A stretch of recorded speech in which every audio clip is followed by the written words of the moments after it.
Bismillahirrahmanirrahim. Assalamualaikum warahmatullahi wabarakatuh. Alhamdulillahirabbil alamin. Assalatu wassalamu ala Rasulillah wa ala alihi washabihi wa ala hadirin rahimin wa rahimakumullah barakallahu fikum. Alhamdulillah di kesempatan kali ini kita bisa bertemu kembali. Kita akan melanjutkan pelajaran kita di pelajaran fikih di kelas 5 ini. Dan barakallahu fikum. Allahumma inni as'aluka ilman nafi'an wa rizqan thayyiban wa amalan mutaqabbalan. Pada kesempatan kali ini kita akan melanjutkan di pelajaran selanjutnya, yaitu tentang hal-hal yang disunnahkan di dalam sholat, di pelajaran yang ke-8. Ya, yang disunnahkan di dalam sholat, maka di sini ada dibagi menjadi dua. Ada sunnah qauliyah dan sunnah fi'liyah.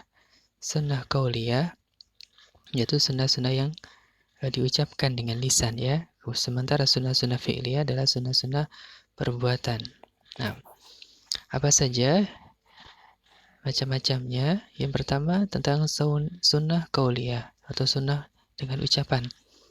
Di sini hukumnya sunnah, artinya dikerjakan, ya. Dia mendapatkan pahala. Seandainya tidak dikerjakan, maka sholatnya tetap sah, ya. Yang pertama adalah doa istifah. Doa istiftah, ya. Nah, jadi doa yang dibaca sebelum membaca Al-Fatihah namanya doa istiftah. Nah, ini hukumnya sunnah. Kemudian membaca Subhana Rabbiyal Azim 3 kali, ya. Karena yang wajib itu hanya 1 kali, sama bacaan juga ketika sujud Subhana Rabbiyal A'la. Nah, kemudian membaca isti'adah. Ya, jadi sebelum membaca Al-Fatihah, maka ta'awudz dulu. Ya, a'udzu billahi minasyaitonir rajim. Bismillahirrahmanirrahim. Dan baru surah Al-Fatihah. Jadi bacaan isti'adah itu hukumnya sunnah.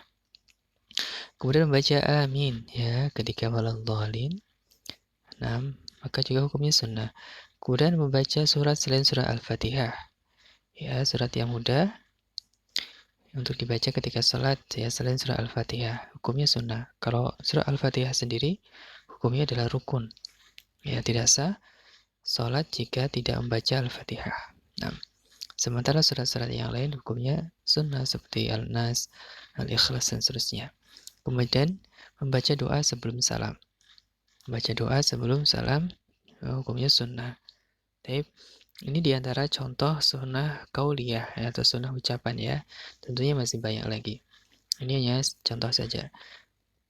Kemudian jenis yang kedua sunnah fi'liyah atau perbuatan. Yang pertama adalah mengangkat kedua tangan ketika takbiratul ihram, ya. Mengangkat kedua tangan setinggi pundak atau setinggi telinga, ya.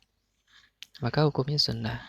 Ketika tadi takbiratul ihram, ketika ingin ruku, ya, ketika bangkit dari ruku, dan ketika berdiri untuk rakaat ketiga.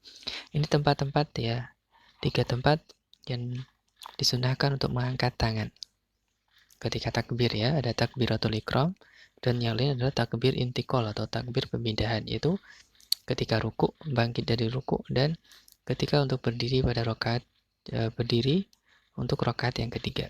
Nah, kemudian yang kedua adalah melihat ke tempat sujud. Nah, kemudian duduk iftiros, ya, duduk apa ini? Ya, duduk ketika tasyahud yang pertama. Kemudian yang keempat adalah meletakkan sutroh. Sutroh itu pembatas di dalam sholat, ya. Itu ada juga yang mengatakan hukumnya wajib.